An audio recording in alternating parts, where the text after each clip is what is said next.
Human madawat sa kapulisan ang impormasyon nga dinhilan di ay sa barangay Patadon, Kidapawan City nga halos boundary na sa Matalam, Cotabato Province. Gidala ang gikarnap nga tricycle. Iladayon kining gioperasyonan. Naka full battle gear ang mga pulis ug pagabot sa lugar. Gitabunan og trapal ug lukay ang tricycle. Apan wala na kini motorsiklo.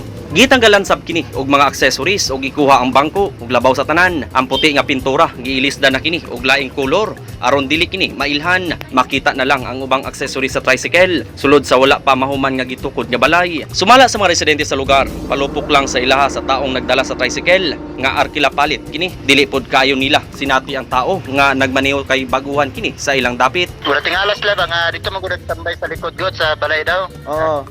Okay. Una tong gingas lang ako daw arkila palit daw sa tagya daw. Wala lang kita mo tong dito kita tambay nila. Oo. Ya gitagad ya gi-confirm man. Napo sa social media ni Basilin Linato Kalilan ang tag-iya mismo sa tricycle. Mao nga naalarma ang kadaghanan nga gikawat ang ilang unit bandang alas 2 sa kadlawon niadtong Martes, Mayo 30. Napakini picture sa tricycle nga wala pa kini makawat. Pagka-recover niini nga dako na ang kalayan. Nagpasalamat gihapon ang tag-iya sa tricycle nga nabawi na nila bisan kulang na kini og parte. Pero ginasubay na karon sa mga pulis ang nagdala sa motorsiklo nga naka-attach sa gikarnap nga tricycle.